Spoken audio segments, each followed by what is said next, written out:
3, 2, 1.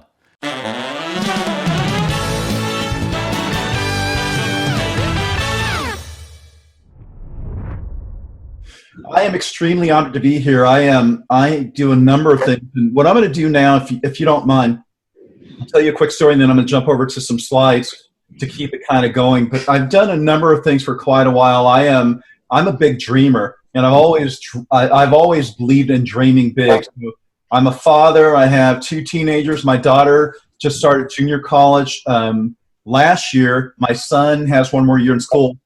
And I'm an entrepreneur. I started off working in corporate America, and I realized that my path was going to be that of the entrepreneur. How many of you out there imagine starting your own businesses? Raise your hand. Wow. Okay. And then how many of you guys have trust funds? Raise your hand.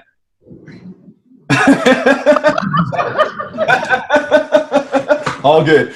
It's really helpful if you start off with a trust fund to start your own business, but I didn't start off with that at all. I had to start off figuring it out. How many of you guys plan on going to corporate America and have some idea in terms of what you want to do? Raise your hand. Okay, all good. Listen, there's no good road or bad road. It's really a matter of preference. I've done a number of things. As Deb said, I've worked with companies like Microsoft, LinkedIn, the list goes on. And more importantly, what happened for me is that I realized with my learning style, I'm an experiential learner. So as I learn information, I've written 4 books now, I'm working on my 5th book. It was easier for me to find a book that I enjoyed reading and then mimic that process in my own learning style. So versus going online or whatever, I needed to take something, have a physical, kinesthetic version of it, go, I love this book. I love the font type. I love the messaging. I'm going to create a book like that. So I'm an experiential learner, which has led me to building a life where I've been able to create experiences. Most recently, I'm currently working. I have 3 companies. I have an HR, a consulting company where I literally still help businesses to find talent. So I still have a recruitment and HR company. I'm working with an interesting project right now, and what we're doing is it's a one-of-a-kind project. There's a guy named Sam Zell. Now, any of you guys who know anything about commercial real estate may have heard the name Sam Zell. Sam Zell has a company called EGI. It's Equity Group Investments. He sold his last business for $39 billion. Him and 3 other billionaires who are on the Mexican side of the fence, they created this border crossing in San Diego, which is where I'm at. And it's a border crossing where you cross from San Diego into the Tijuana airport. But you pay a toll, and it gets you it gets you into the airport faster than any other way. And it's actually a 2-year new business. Year number 1, they projected 700,000 users. Year number 1, they had 1.4 million users. Year number 2, which was last year, they had 2 million and growing. So one of my companies is helping staff as well as do HR. And the project that I have the pleasure of overseeing right now out of all the things that we're doing with them is we're opening a Starbucks. So literally, I have 80 people showing up tomorrow in a room for baristas and managers, etc. So I'm opening a Starbucks. But I tell you this story to say, there's so many cool things you can do in business with your life and time. I enjoy being an entrepreneur. I've enjoyed working in corporate America, and I hope that some of the ideas that I share with you today give you some insight to how your personal brand, which really more importantly, your professional brand, coupled with networking and LinkedIn will help you to get to where you're going. So without any further ado, I'm going to shift over to some slides that I'm going to share with you, so stay tuned. All righty, so we talked about this session, I call it LinkedIn, how it will determine your employability, and you'll see why. A little bit about me. Deb said enough. I think I just said enough. More importantly, I've been an online instructor. I've done lots of really, really cool things. I've worked with Cengage Learning. I've been an online instructor for quite a few years. I published a course with Pearson Education and a coaching system, and I continue to do lots of other things. And when people invite me to speak, just like now, I usually say yeah, because it's part of my passion. I enjoy interacting and sharing ideas. I am a coach and a mentor still. I have five, let's say, points to my overall core philosophy right now that I'd like to share with you. Number one, as I said early on, I'm a dreamer, and I am a fan of dreaming big. Now, some people will tell you, no, you put those dreams away and get serious about life, etc. I can tell you right now that if someone would have told Steve Jobs that, which they probably did, it didn't stop him from dreaming, right? Anybody know who Steve Jobs is? Exactly. So here's a quick, if you didn't know, so Steve started the company, him and Wozniak. He went off, he grew the company, got investors, they actually had a successful product. Steve was a very intense guy, so they just placed him as CEO. While he got fired as CEO, he went off to start 2 other companies, actually probably more than that. But the 2 prominent companies he started, one of them was called Next Computers, which is really the internals processing for the new Macs that everyone uses now. And then the other was the impetus of Pixar. He started Pixar. Did anybody know that? Right, using his technology and the computing power and all the above. So the guy kept dreaming. He kept dreaming big. He had a family. He had a company. He was still a dreamer. So number one, dream huge. Don't let anyone ever keep you from dreaming. And most importantly, don't let yourself keep you believing that you have to dream small. Dream so big that it's scary. Now, number 2, plan. A dream without a plan is just a fantasy. Okay, so I just said, hey, dream big. But make sure that as you're checking in with yourself, you have a plan to go along with your dream. Dream and then set some plans for it so that you can actually start executing on those plans, which is step number 3.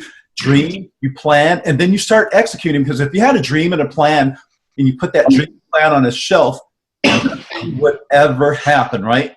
You have a dream, you got a plan, nothing's going on. Now you got to add some fuel to it. You got to execute.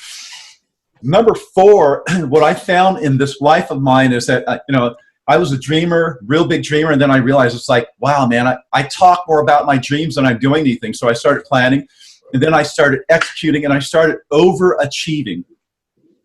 And needless to say, in the world that I live in, where I believe that we can manifest ideas, right? You take an idea and you manifest it, you do all the work. At a certain juncture, when you run into obstacles, sometimes you have to believe. So I believe in myself, which is the first core. Dream, plan, execute, and then you got to believe. Believe in yourself. Believe that you are actually capable of getting this mission done. And then sometimes you got to believe in something larger than yourself, whatever that is. But belief is a very important piece of the combination. Then finally, success is really the byproduct of your dreaming, your planning, your executing, your believing, hanging in there. Success is really a byproduct. It is not money. Success is not what everybody says. Success is the ability to take a thought, give it a plan, which is structure, to execute on that structure, keep believing until you bring that from the ether into the material, and in that process is really success. Now, some people make a lot of money like the Steve Jobs, and the list goes on and on. Sometimes we don't make money with our ideas, but success really is not based on the measure of money. It's based on the idea that you can take something from your imagination and bring it to life. Does anybody agree with that concept? Yes. How many of you guys have dreams? Wait, I can't see you right now. How many of you guys have dreams? Say yes. Yes. Awesome. Keep on dreaming, keep on planning, executing, believing. I guarantee you will be success if you just keep that process going. Okay? Now, here's a little exercise that I have you guys do that. I'm going to pause it. How's that sound? Sound pretty good? Yeah. Now, does anybody know who that artist is? Say it all at once. Awesome. So here's an exercise that I want you to do. And the exercise is going to be very simple. I want you guys to introduce yourself to someone in that room that you don't know. And quite simply, we're going to take 3 minutes, which is the length of the song. Stand up right now. Everybody stand up. Exercise. When the music starts playing, Simon says, go introduce someone, and it'll be very simple. Hi, I'm Ron. I'm a student. My major is X. I plan on doing X. And then you say, what about you? And you allow them to introduce themselves, to tell them what your major is or what your plan is, and a little bit about yourself. You guys have to do this. Reach as many people as you can before the song starts. And I want you guys to find out something quick, but find out something about someone that you don't know and maybe something interesting that you can repeat. This is a very fast exercise, starting now. Yeah, I'm all about short walks. Brad.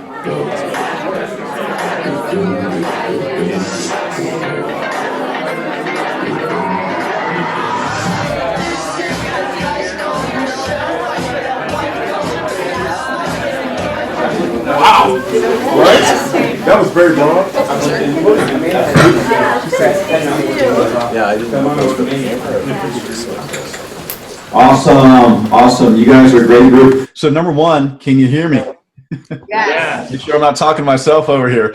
All right, number two, I know that you guys just got through doing the exercise, so I'm going to ask for a couple of volunteers. Let's see here. I need a volunteer. I want someone to tell me, give me the name of someone you just met and something interesting you learned about them. Volunteer. Yay. All right, first table. There you go. I'll stand up. Yep. Okay. Yep. So I just met Katie, and Katie says that she wants to work in the nonprofit field. Awesome. Great. Give her a hand.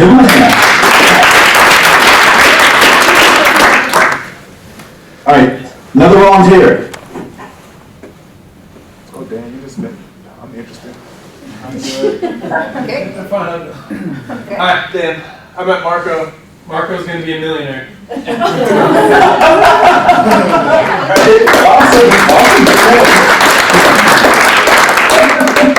Hey, Marco, stand up. Wait. Marco, tell me a little bit about you and how are you going to be a millionaire? I love it. I plan on opening up, starting a nonprofit myself. I'm also doing some investing in real estate. It's a few ideas, but I don't want to give them out. So you talked about tell your ideas or whatever, but I didn't feel comfortable doing that. So I gave a few of them, but that's it. Awesome. Listen, give them a hand. That's good enough, sir. All good. So here's a snapshot. I want you guys to get a snapshot of this. Number one, your career services department is extremely important because you are the culmination of what your alumni network is. So every single person in this, Marco will be a millionaire. There will be some nonprofits. You guys are all going to go off and do different things. Your career services offices will help you to stay in touch and keep organized, as will some of the strategies I'm going to show you. So make sure that Greg and Deb are your best friends because this is important stuff. All right, so I'm going to go on to the next idea. In this session, I'm going to share 3 simple ideas. Number 1, why your professional brand is critical. Number 2, why you should take LinkedIn extremely serious. And then I'll give you some LinkedIn professional branding tips. Before I go on, how many of you guys have heard of LinkedIn? Raise your hand. All right, hands down. How many feel that if you could grab from this session at least one idea and implement it, that this will have been worth your time? At least one idea. Raise your hand. All right, cool. I'm going to make sure you get more than that. Which social media sites do you use regularly? And Facebook? Yeah. Instagram? Raise your hand. YouTube? Twitter? Snapchat? Pinterest? LinkedIn regularly. Awesome. All right, cool. Very cool. Here's the idea. Talking about any time that you use social media, you leave what's called a digital footprint, right? So the real truth about social media is that anytime you join anything, and I don't care what, there are a bunch of servers in the world that collect data on us. Every text message, everything you do, those leave a digital footprint.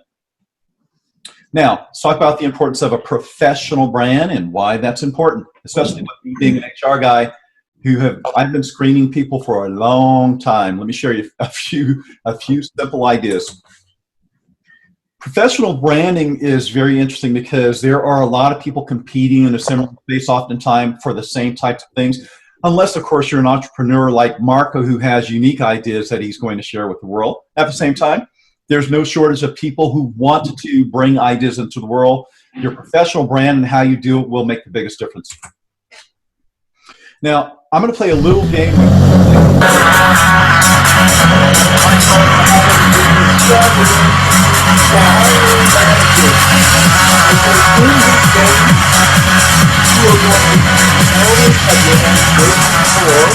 an executive at a company. You're going to be a decision maker in this process, and your job is very simple. You're going to be the hiring manager. You have a few jobs. You have several applicants, and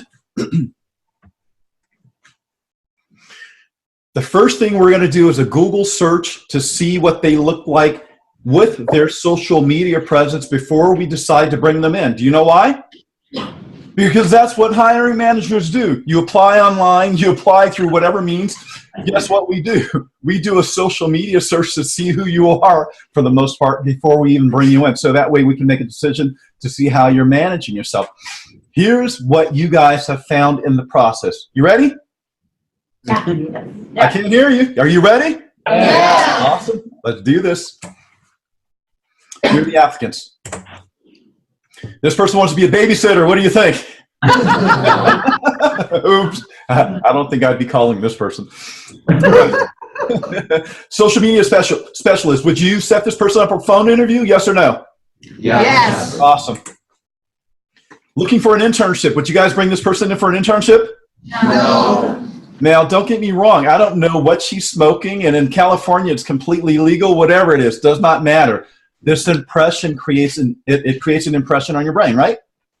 Right. Awesome. Chief Marketing Officer, you have enough money in your startup business, and you're ready to spend $300,000 a year on a Chief Marketing Officer. He applied. Would you consider bringing him in for an interview? Yes. Event planner. You guys throw parties. You throw really good events. Would you consider this guy? He has a good time. This is a loaded question because he looks like he loves having a good time, right? But do you want him to do that on company time, right? No. So, accounting position, yes or no? Yes. Okay. Human resources intern. No. Okay. Financial position in your company. Absolutely. Product marketing position. No way. Well, once again, relatively speaking, after hours, happy hour, having a good time. However, do you post that kind of information so that people can see it? That's a question. We can talk about that later. Vice President of Finance. Yes. Okay. This guy wants to do some speaking. What do you think about that? Okay, so here's the deal. 21st century personal brand is something people experience while you are asleep. So I can Google search you. Let's say you apply for one of my openings in any of the positions that I manage. I'm going to Google search you. Now, here's a real survey that was done, and the question was asked, have you ever rejected a candidate because of what you saw about them on social networking? The answer was 69% of the people surveyed said yes. Why have you rejected those candidates? Number one, posted inappropriate photos. In the exercise we just got through doing, we made decisions based on what we saw, had nothing to do with whether they were from Harvard or Northwood, or it does not matter. The way our brains work is we make decisions based on what we just see. The left brain actually is the part of our brain that counts. It discriminates. It actually allows us to know that we're not sitting in the wall, right? So it helps us to define where we are. The right brain includes. So when our brains are functioning properly, which is what most of us do, we make decisions and we exercise judgment. So in the exercise we just got through doing, we saw appropriate and inappropriate photos. Those of them that we thought were inappropriate, we said no without knowing anything about those people. Number 2, they posted inappropriate comments. Number 3, posted content about them drinking, which we did the same thing. Very interesting. Guess what? I'm a fan of wine. I live in a place where there's a new wine region, and I love wine. I don't usually post those types of images online just based on managing my professional brand. Posted content about them using drugs. Wow. Posted negative comments about a previous employer. Demonstrated poor communication skills. This is really big, ladies and gentlemen. I know you guys are extremely well educated at Northwood because it's a cool school.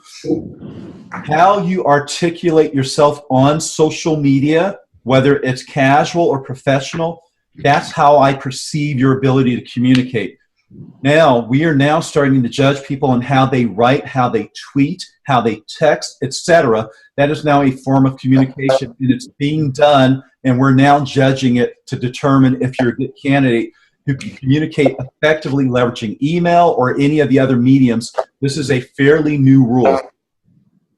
Made discriminatory comments, lied about their qualifications, shared confidential information from a previous employer, and then 7% never rejected a candidate based on this.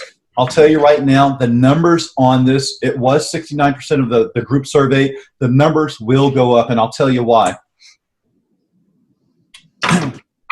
Simple idea number 2, why you need to take LinkedIn very seriously, and this is going to be why those numbers are going to go up. Check this out. Most people spend time in a casual mindset online, right? You're tweeting, Instagramming, you might be Facebook living or whatever it is. Oftentimes it's to socialize, stay in touch, be entertained, kill time, etc. While there's a group of people, and especially from this group right here, you guys actually usually have a purposeful mindset. I can already tell. You invest time. You really are focused on maintaining your professional identity and making useful contacts. Every single person in this room is a useful contact, because in 3 years, you guys are all going to be scattered around the United States in some not-for-profit, in some business, in some executive, or whatever that role is, and you will have some meaning or ability to connect and bring some type of use at some juncture in your career to one another, which is why making contacts is extremely important. And obviously, when we invest in the purposeful mindset, we also search for opportunities online, internships, etc. We also stay in touch with a purposeful mindset. Once again, with this group of people, and not just this group of people, you look at your alumni association, which probably is quite old. Every single person who's graduated from Northwood is now somewhere in the world, not just the United States. Some of them are also on LinkedIn. If you had the ability to search a job in advance, to connect with someone who was in your alumni, who was at an opportunity that you wanted to apply at, leveraging your alumni, you would actually get in a lot easier being part of your alumni association, which is part of what we're going to learn how to do today, is invest time with a purposeful mindset, and specifically with your professional brand and with LinkedIn. Did you all know that 77% of all openings are now posted to LinkedIn? Anybody know that? Raise your hand. Okay, very cool. For those of you who didn't know that, that is an astounding figure, and it's going to grow. Here's why. Microsoft paid $26.2 billion for LinkedIn, the largest acquisition in history. Did anybody know that? I know somebody in the front row knew that. Raise your hand if you knew they paid that amount of money for LinkedIn. Now, here's what's really interesting about that. If you were to calculate how big $1 billion is, it goes 68 miles high in the sky, right? Let's take $26.2 billion, and it's probably going to go quite far out into space, which means Microsoft was pretty serious about this acquisition. How many of you all use a Microsoft product? Microsoft Word, Excel, PowerPoint? How many of you guys use Microsoft, a Microsoft browser, and Internet Explorer, or any of those products? Okay.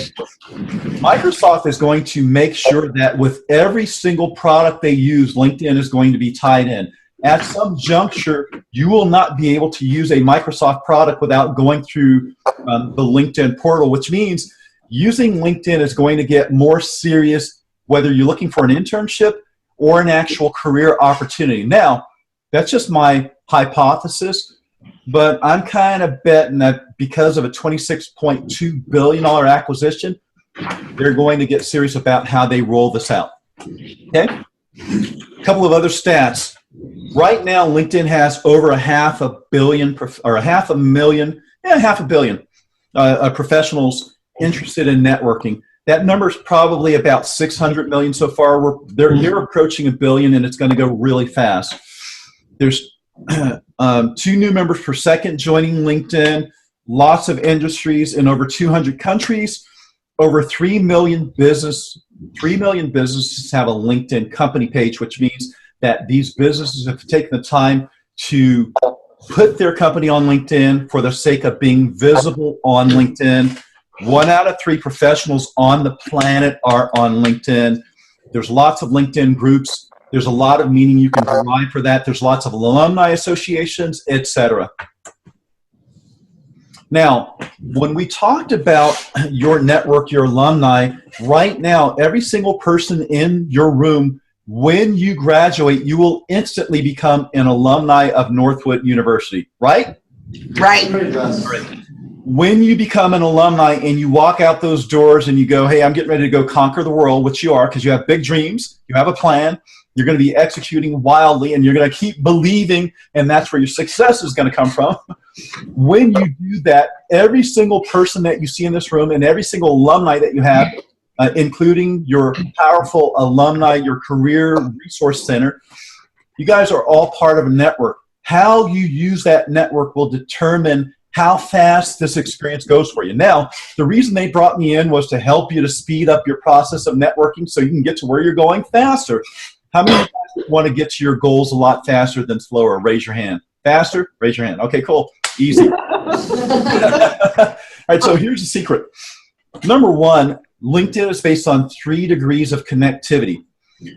First degree would be yourself. Now, let me see here. I'm going to do this real fast. I am going to, just for the sake of this exercise, I'm going to stop sharing. I'm going to jump out of there, and I'm going to have to borrow some of you guys in the room. So from my perspective, there's a young man in the first row with a green bag, and he's got his legs crossed with black shirt. There. What's your name? Josh. Josh? Yes. Hey, Josh, how are you, man? Good, how are you? I am outstanding. Thank you so much. So what do you do? What's your objective? What is your major? What's your destination in life leveraging your education? My destination is to one day be a successful business owner, to solve people's problems, to change the world. I'm an economics and entrepreneurship dual major, and I'm a second year here at Northwood, so sophomore. Right, outstanding. So, Josh, here's an exercise for you. Who was it that you met who wants to do a not-for-profit when we did the little networking exercise? That was Katie. That was who? Katie. Katie? Josh, go stand by Katie. Hello, friend. Actually, in fact, why don't you guys come to the front of the room, both of you.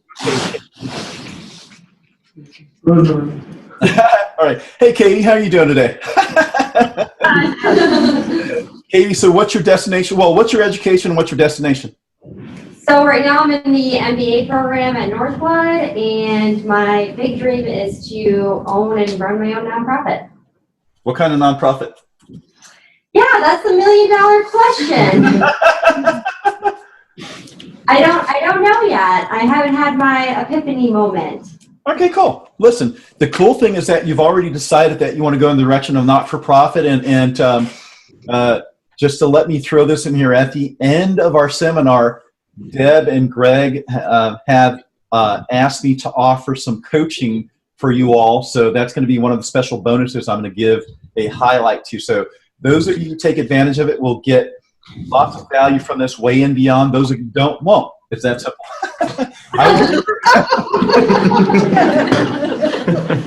All All right, so Katie, who did you talk to in the room that you didn't know before where you derived some value or just an introduction? Who did you talk to? Emily. Emily, stand up and why don't you join the circle? Okay. All right, awesome. Hey, what is your education and what's your destination? I'm also in the MBA program at Northwood. My end goal is to get into management consulting. It's to do what? Get into management consulting. Awesome, cool. It's interesting. I know some people over at Ariana Huffington's company right now. She's got a company called Thrive Global. You guys familiar with that at all? And I know the guy of her business consulting group that goes in and does stuff. So I'm a good guy to know if you ever want to talk about that kind of stuff. I'm just saying, right?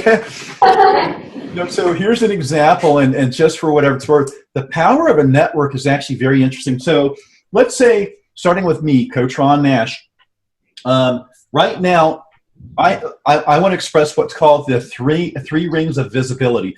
Before today and before Deb actually brought me into the brought me into the circle, Deb and Greg, you guys didn't know anything about me, did you? Did anybody see me on that television show at all?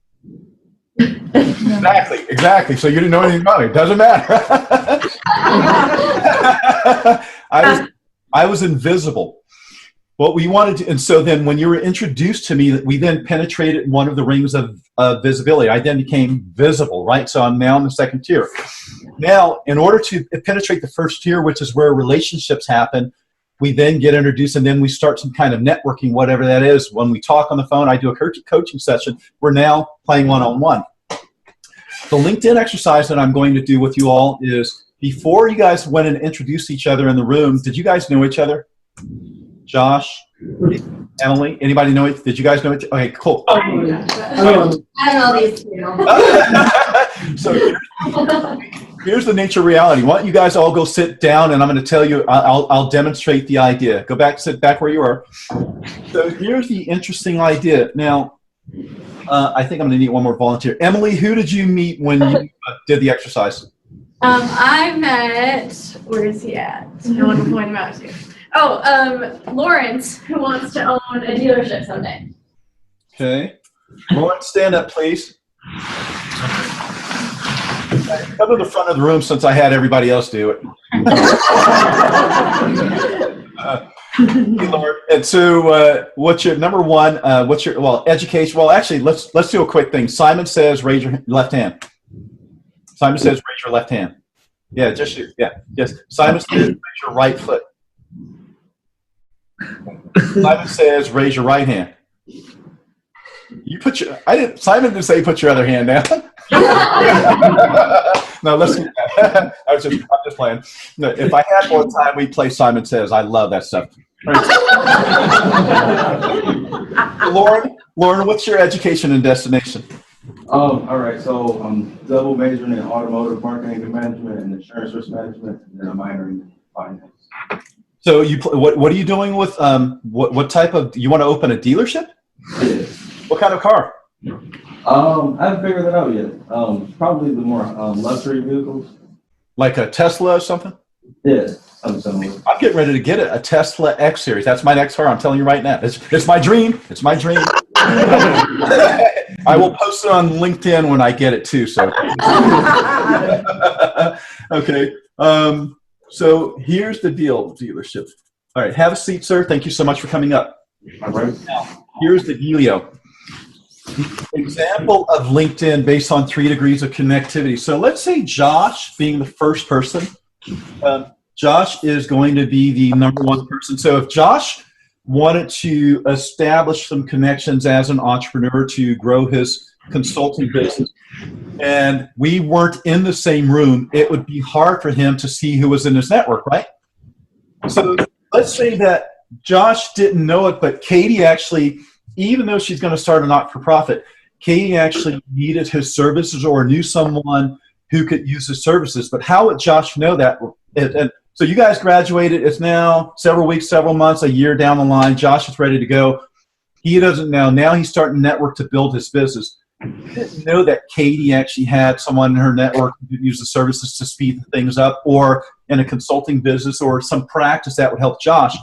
So Josh would be our first guy, and coming from Josh's seat, he's his own connection. And then, let's see here. 1 degree away from Josh is Katie. So I'm going to go over to my screen share example just to illustrate what I'm talking about, just so you guys will understand what I'm talking about.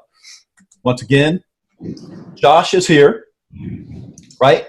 So Josh reaches out to Katie, he's now connected with Katie on LinkedIn. She's 1 degree, so she's in his network. Now, because she's in his network, he now can see visibly who Katie is connected to. Katie now has some people in, right? So this is Josh, this is Katie. I could have done this the other way, but since it's boy, girl, but it doesn't matter. So this is Katie. They're now connected on LinkedIn because, hey, Coach Ron, in this exercise we did back there, he said connect with everybody in the room. I'm now connected with Katie. She's now my 1st degree because every single person in this room right now, because Coach Ron said, make sure you guys all on, if you're not on LinkedIn, start an account. If you're on LinkedIn, connect with each other, and you guys are definitely going to do that for sure, right? Right.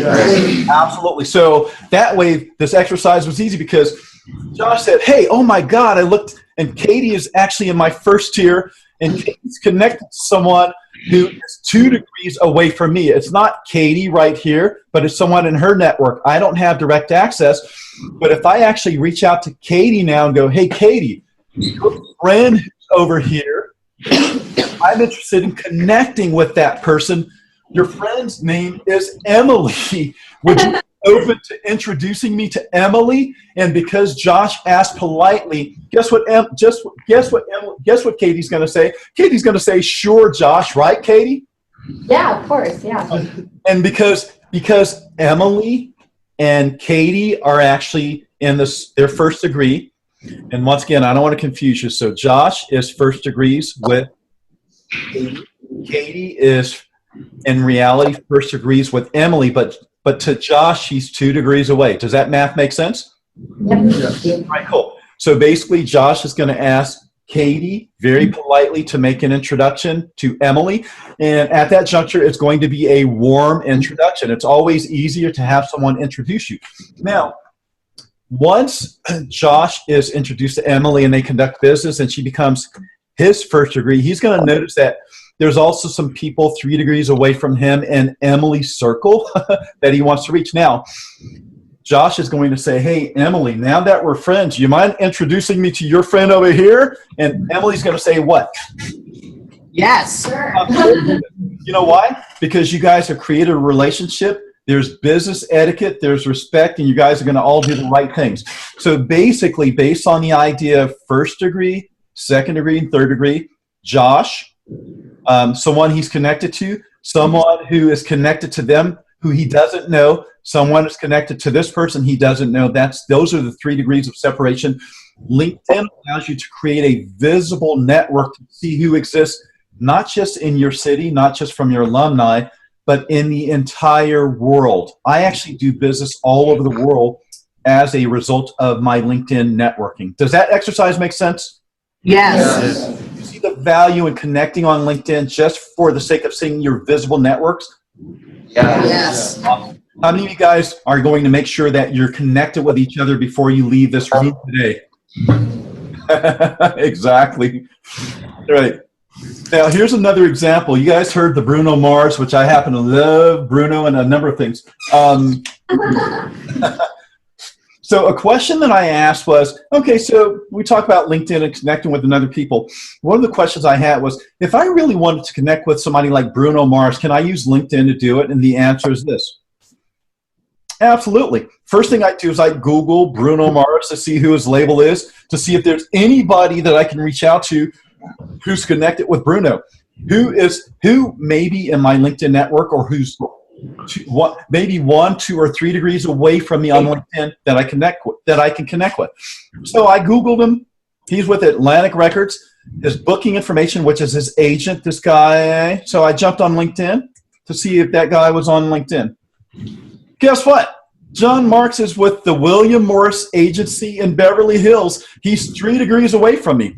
Well, guess what? If he's 3 degrees away from me, that means that there's someone who's 2 degrees away from me and 1 degree away from me who can get me to him 3 degrees away. Does that make sense? Yes. So I just showed you guys the 3 degrees of LinkedIn. I actually have people that are connected, and I know someone close enough to me who can make an introduction to John in case I want to see how to get Bruno to go to my grand opening if I had enough money. Or if I had a purpose, right? So it doesn't even require money. Let me say, hey, you not-for-profit people, if you have a reason that appeals to the artist, like right now I do some work with a guy named Cesar Millan, the dog whisperer. Anybody know who he is? Oh, yeah. So I'm doing something with Cesar in this new project I'm working on, and Cesar actually wants to be the spokesperson for it. It will not cost me $1 to do that deal. I've actually worked with Cesar for 5 years or 6 years now.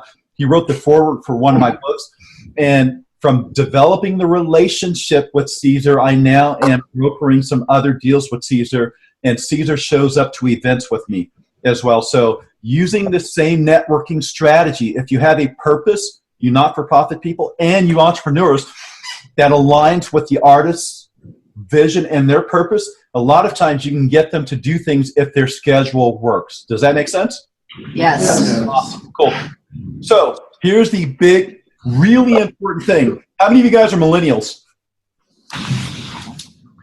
13% of the millennial population are on LinkedIn, which means if you are invisible, you cannot be seen or hired.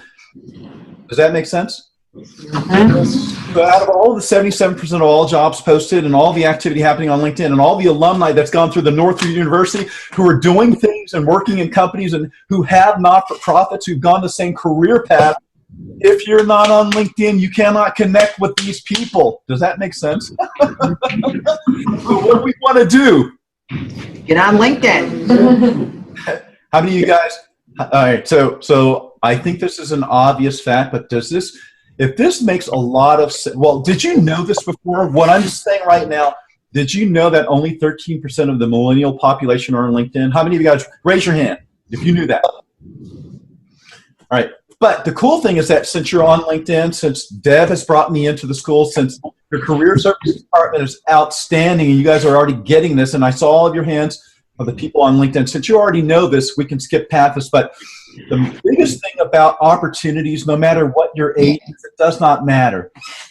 In order to be seen, you have to be visible. To be discovered, you have to be visible. I'm an expert at creating visibility strategies, whether you're an entrepreneur, whether you have a not-for-profit, whether you want to go into corporate America, whether you want to be a consultant working for the biggest consulting agencies ever. Being visible is how we get there, and that's what I can help you do. Okay? A few facts. 60% of employers use social networking sites to research job candidates, which we talked about, and we demonstrated that, and the importance of having a professional brand that's in order.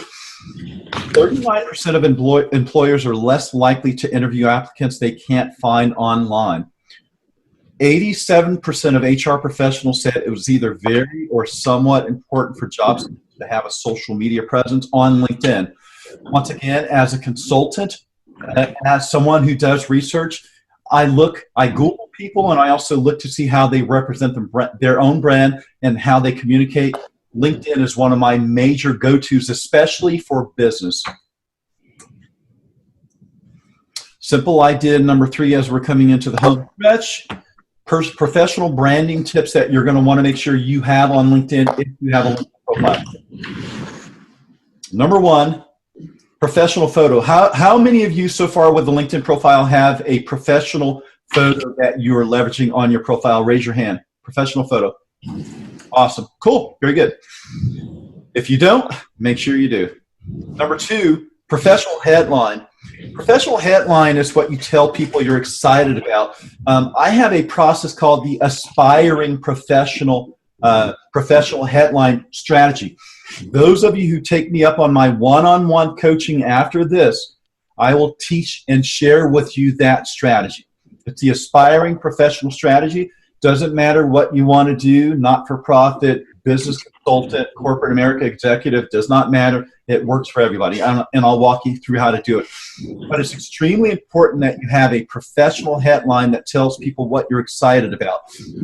This individual, as an example, he's an econ major, aspiring, and an aspiring financial analyst. That's actually pretty good because it allows people to know that you're not quite there, but you're open. for networking. So it's a great thing to put on your LinkedIn profile. And by the way, your LinkedIn profile is really a billboard. So when you put that billboard out in front of 500 million and growing executives and people, you want to make sure that you put your best foot forward. You don't have to have the complete story. You don't have to have it all figured out. You don't have to have the $1 million question answered. What you want to do is make sure you stage yourself in a way, and then you start networking with people who help you answer those questions, because we are here and willing if you asked us. Number 3, your professional summary. It's the thing that describes what motivates you, what you're skilled at, and what's next. I have an actual template and a strategy for helping teach you how to write your professional summary. It's literally a template, and I walk you through the thinking of that process. Once again, if you take advantage of this time with me afterwards, I'll walk you all through it. And then besides that, I have another tool that has videos that are pre-recorded to help walk you through a number of different strategies, but I'm not going to tell you about that. I'll tell you about that at the end of this thing, because Deb and Greg was like, hey, Ron, we love the fact that you're talking. We love the fact that we're videotaping this. We love the fact that you're willing to have one-on-ones. Is there anything else we can do with you? And I was like, sure. So I'll tell you about that after this as well. But more importantly, getting your LinkedIn profile together and putting your storefront up or your billboard up, it exists while you're sleeping, and we're making judgments while you're sleeping. So if you ever apply for anything, and your profile and your professional branding's not in order, we are going to make judgments about you, just like we did in our exercise. So it's critically important that our brand is in order before we knock on too many doors. Okay. Background banner strategy. So in your LinkedIn profile now, most of you guys already know that there's a background banner. That banner automatically populates with a blue banner. Here's a strategy. So your photo's there, your headline's there, that blue banner's there because it automatically happens. This translates 60,000 times faster than words. I decided to use some of the psychology that I've studied in order to help influence people. Sienna Student is a profile that I designed for social workers. Sienna Student is leveraging one of my branding and marketing strategies. Number 1, if you were a hiring manager hiring a social worker or an aspiring social worker, would you be able to tell that she's excited about kids? Yep. Absolutely. Did you have to think about it, or did you have to read anything for you to get that?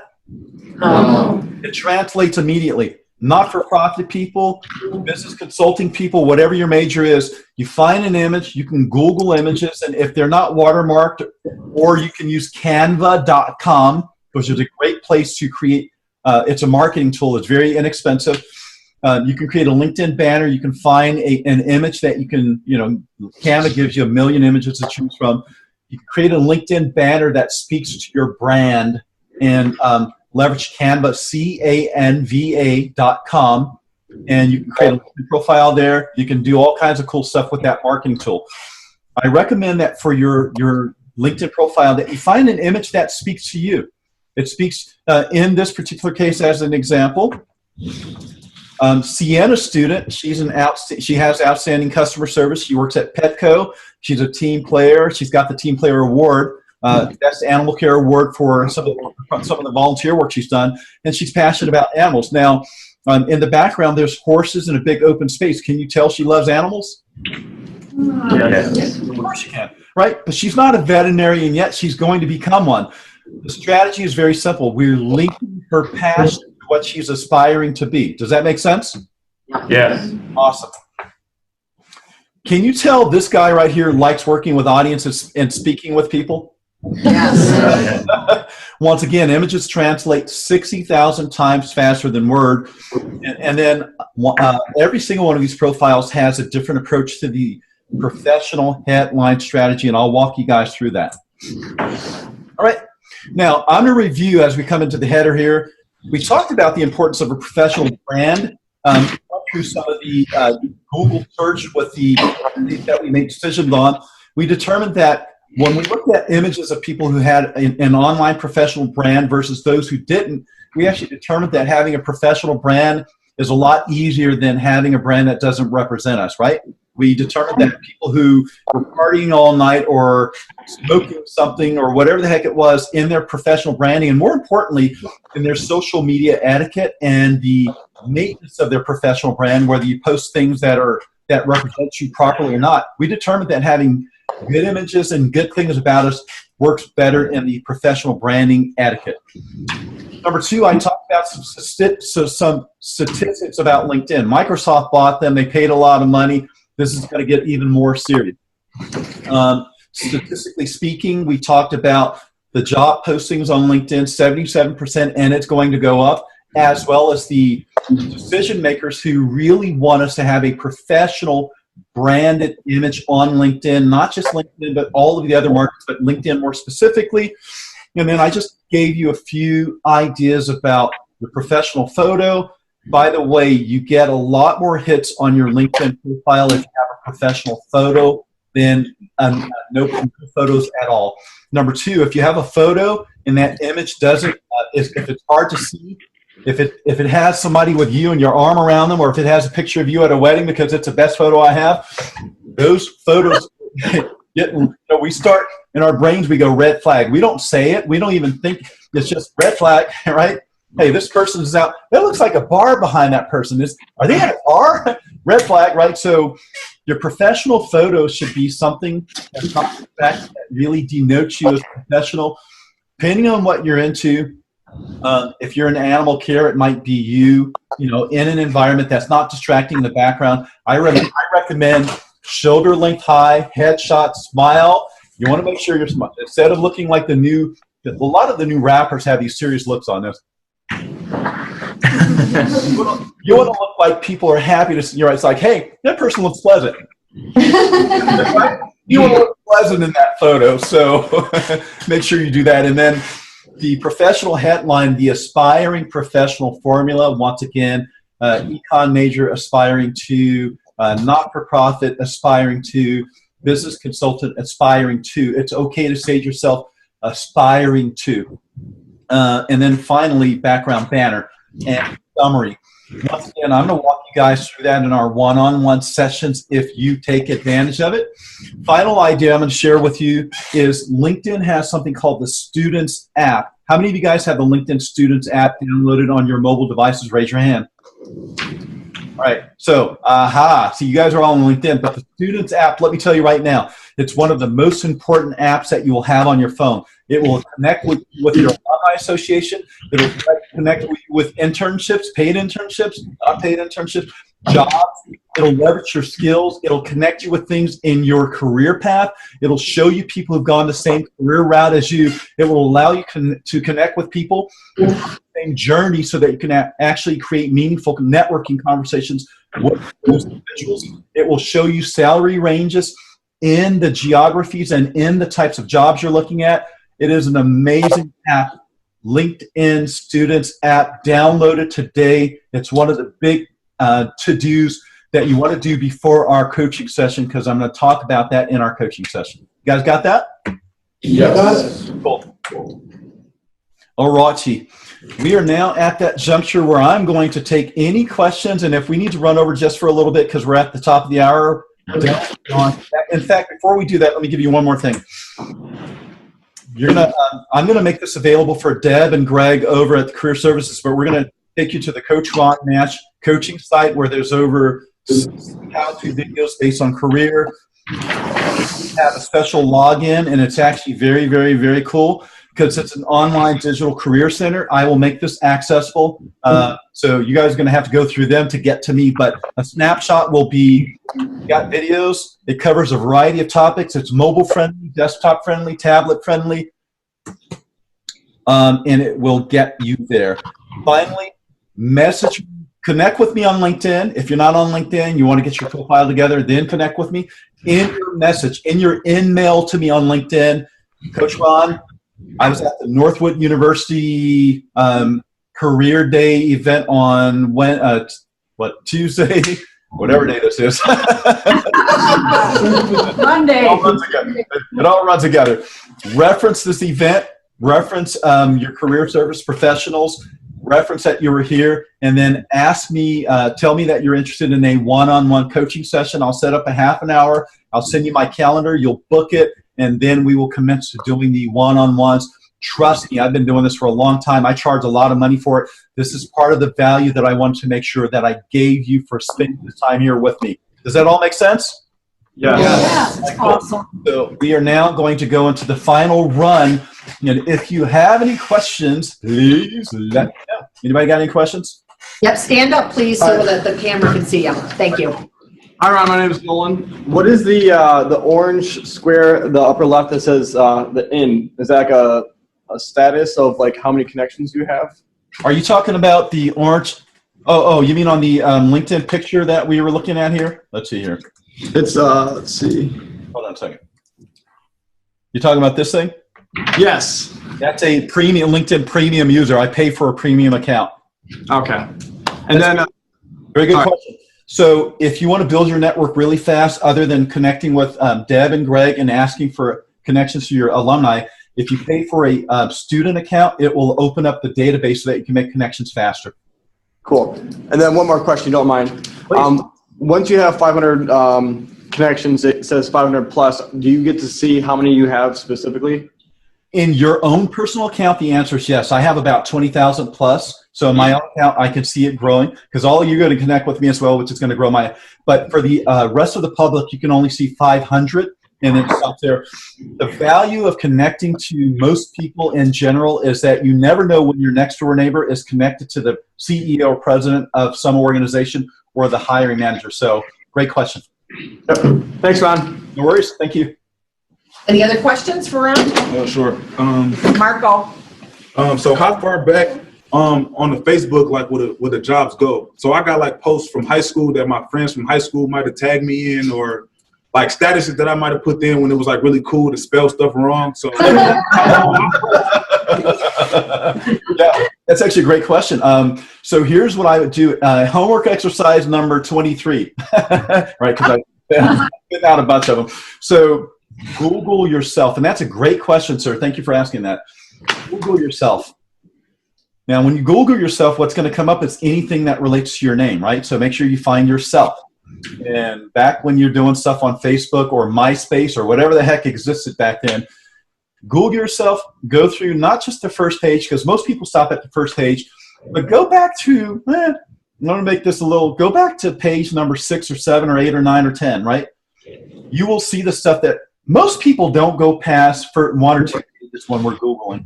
Go back to page number 10 to make sure there's nothing really weird there. Here's why. Some of you are going to run for office, and you don't even know it now. You're going to run for mayor, city council, whatever. You're going to do stuff that actually you're going to go, oh, my God, I didn't even realize I was going to be doing this. At that juncture, the Secret Service or someone is going to do a background check on you that goes all the way back as far as you can. They're going to check your text messages. They're going to check everything they can. And you didn't even know it because we're now 10 years in the future, and you're going to go, oh, shoot, oh, my goodness. So what you want to do as a result of this exercise is, when you are that CEO of that special project that you're working on, what you want to do is make sure that that brand is clean. Find some stuff, and what you want to do is you want to start adding, you want to close any accounts, delete any pictures that you can find from there. So you click on it, go there, delete those things. Now, they're not going to go away. They're just going to get buried. They're in some servers on Google, and everybody's got these servers, so they'll be there. But you want to delete anything you can, close any accounts that are not relevant, kill any photos, any posts, unfortunately, they exist. And then start adding any good images and professional images from now going forward. What you want to do is you want to push the negative stuff down with good stuff. So start posting really good stuff, which pushes the other stuff down, right? And the further, when it gets to page 100, nobody will ever find it other than the Secret Service. So at this juncture, it doesn't happen. Okay? Great question. Thank you. Anybody else? Anybody else? Good question. Yes, Josh? So I've gotten a couple messages from potential business owners or potential employers who have offered me to apply to or look into a company or something like that, and I've gone to their page and they didn't look super credible, or maybe they were upcoming. How do you kind of weed those people out? You know what? That's actually a very good question. And once again, you just got through using the same process of making a decision or evaluating based on their brands, right? So they establish their brands and they look, et cetera, et cetera. Now it could be, who knows? So you go to their page, and once again, one of the things that I will Google them, what type of credibility they have just in the world at large, right? You see but Google them. Go Google them, see what credibility they have at large. And then number two is if you accept someone's if they want to connect with you or something like that, and you accept it, they now come into your network. You can now see who's connected to them in your network, and you may see someone you know who's credible, who's connected to them, where you may get some more information. But it doesn't matter. The minute you accept someone to connect in your network, their network opens up to you. You can now look in their network to see what types of people they're connected to. Reach out to someone who might be doing business with them to go, hey, listen, I'm contemplating working for this organization. I see you have some connection with this organization. Can you tell me anything about this organization? So in essence, you do your homework by connecting with people who know more about them, or who may have some affinity, or who may work there. Make sense? Yes, thank you. And then if they don't seem credible after that, you delete them from your network. Okay. And great question, by the way. Great question. Luke's got a question. Yep. So I have a business just on the side that I kind of run, but not full-time, not what I want to do eventually. So is that something that I should have on my LinkedIn, or do you think that prohibits or makes it look like to employers that I'm busy off of something else? You know, that's actually an excellent question for those of you who are all doing other stuff as well. How do you integrate those ideas to make it look like you're not ADHD or doing something else? Great question. Listen, I struggle with that because I'm also a musician. I have a TV show. I got all kinds of stuff going on. How do I make it look like I'm focused, right? So, like, wow, what are we getting into here? So, the answer is, and what kind of a business do you have, by the way? I run the financial side of a wedding florist. So I don't touch the flowers. I touch the numbers. Awesome. What's your destination, your education destination? Financial advising. So it has something to do with where you're going. You're actually leveraging those skills in this business, correct? Yes. All right, so the question is how do you make those are what's called transferable skills to wherever you're going. How do you make sure those transferable skills, no matter what business you're working with, are obvious on your LinkedIn profile? So number one, I would absolutely post that on your LinkedIn profile. And I highlight your bullet point, your transferable skills. Other than the hard skills, obviously, that you have, which are your financial analysis and your P&L and all the stuff you're doing, which are critical. You're actually doing it in reality. Show that. Show the business, your entrepreneurship, and then the soft skills that you have, which are communication, customer interaction, et cetera, team working, management, leadership. Those are all skills that every single one of you, by the way, with your not-for-profits, et cetera, volunteering, if you don't have actual real experience, volunteer somewhere where you can actually stage the fact that you have real life experience with people. The thing that a lot of students miss in the process is what we want to hire in the world outside of school are people who actually know how to get along with other people, who can actually execute in the real world. And education is only the first step in. Once you penetrate that, how do you get along with these people? Have you executed? How do you communicate? How do you use Microsoft Office and communication? How do you really leverage your transferable skills? So you just asked a very powerful question that actually opens up something else. So communicating that through your social media and on your LinkedIn, absolutely, without a doubt, make sure you do. Great question. Awesome. Thank you. Anything else?